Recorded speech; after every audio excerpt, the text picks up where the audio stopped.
money and trading really was the engine that kind of ruled the world in a lot of ways, whether we like to think about that or not. But being an artist, I could only really process it in a creative kind of exploration, I guess you could say. So I started learning about it and thinking about what currency meant to me. And I started doing a lot of paintings of all sizes, but gradually they grew larger and larger. Most of them are about 48 to 60, so they're bigger than I am, a lot of them. And I started doing them in a kind of what I call a Neo-Pointillist style. So you're probably all familiar with Seurat, who did the dots, post-impressionists. When I graduated from school, when I finally stopped having other assignments, I just started doing dots. I don't know where that came from. It was just something intrinsic to me, I guess. And I've tried other things, but I always seem to go back to that, just like I always seem to go back to the money. And they seem to work together for me. So I've been doing that probably this series for over 15 years now, with a few forays into some other things occasionally, and then kind of spiraling back, maybe, hopefully at a different, higher level as time has gone on. So I've done currency from all over the world. I have a couple of pieces that are still here. The big ones are Israeli pieces, which I thought were particularly appropriate for the setting. And then there's a number of smaller pieces that are from all over the world as well. But I've done Indian money, I've done, of course, US money, I've done Swiss money. I have a show in Lugano, Switzerland, which was really a lot of fun, and was done in an old factory that an artist had renovated and would loan out to things. And the people who curated the show had fiscus trees that they hung the money that they had printed on, and they put the hors d'oeuvres in the shape of a giant dollar sign, so that was really a lot of fun. And the town all turned out. They weren't used to very much contemporary art there. So they were all on their way to the opera, but they all stopped into my opening in their finery. And that was there's been a lot of openings, and they're all interesting and exciting in their own ways. So the money continues to evolve in my world, and a lot of what I've done, I'm interested in a lot of paper currency. A lot of it has sort of become portraiture for me because I'm fascinated by the people on the money, and that's one. I think money is interesting on so many levels, from the fact that we use it all the time and we don't even realize who's on our money or what it looks like. Like George O'Keeffe said about a flower, the reason she painted flowers is because she felt that people never really looked at a flower. And I kind of think that's true with money too. So there's that aspect to it, just the physicality of it. Then there's the iconography of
together now and cooperating, which is always a good thing.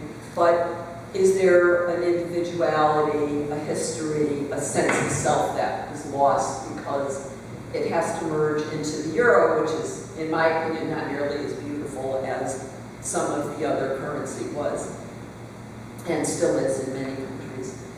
So then there is that aspect of it. And then there is the future of money. What is happening now with money and currency? And I just happened to end up exploring that because my husband and I have an apartment in the financial district, and we happen to, and in the news has been this whole thing about this crazy idea of Bitcoin, which everybody's talking about now, and nobody really understands. It's all, Bitcoin is an example of virtual currency. What is virtual currency? From my understanding, and I'm no expert, but again, I have to process this in a kind of a creative lens, but it is a money that is decentralized. It's not from any country. Again, an expansion, a kind of a global village idea at its best of what currency is and what it could become in the future.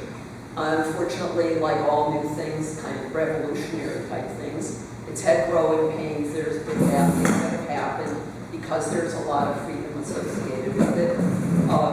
People take advantage of that, and probably that will mean more regulation in the future, which again is a good and bad thing.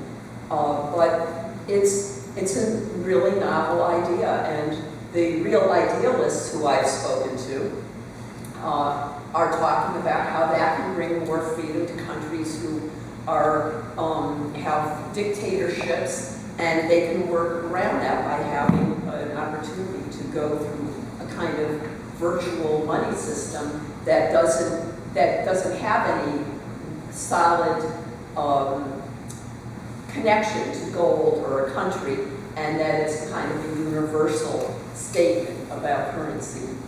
So how to explore that as an artist? There's a certain issue that when there is no identity or value in particular to that kind of thing. Well, I've been spending a lot of time at the Bitcoin Center, and we started talking, and they decided they loved the idea of what I worked on, and that I was fascinated with them, and I ended up with a big show there where I recently had an opening, and it's this giant warehouse space where they actually do Bitcoin trading. It's the only brick and mortar building of its kind. And since my paintings are big and they're about money, it really worked, and it was a very exciting opening. I rang the opening bell for the Bitcoin trading, and next on to Wall Street. So Bitcoin to me is about an idea of what currency may be in the future. I hope that that will be a good thing. I don't know what will become of it, what will happen. I hope, but again, something lost and something gained. The loss may be of, again, individuality, beauty, history in some ways, but the gain may be cooperation, connection, and instead of conflict and competition. You can always go.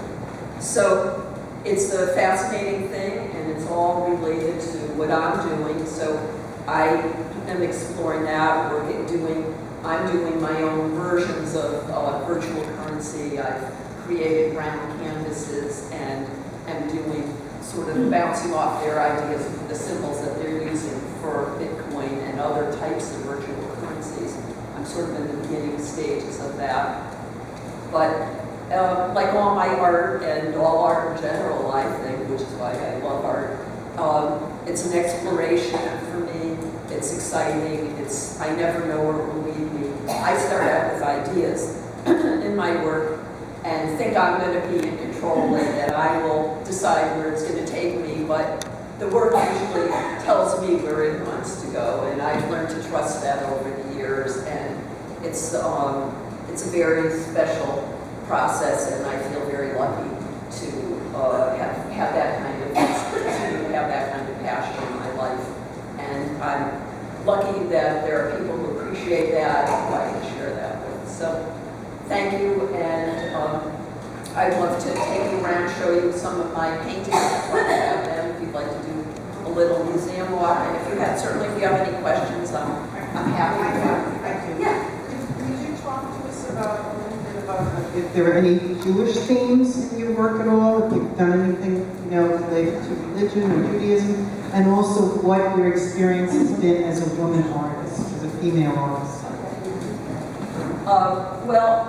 As I said, I have a couple of Israeli pieces here that I've done. I've also been commissioned to do some Israeli pieces, and the Jewish thing is very important to me. But I kind of think of it as a part of the world thing that I work on. I like to think of this as a kind of a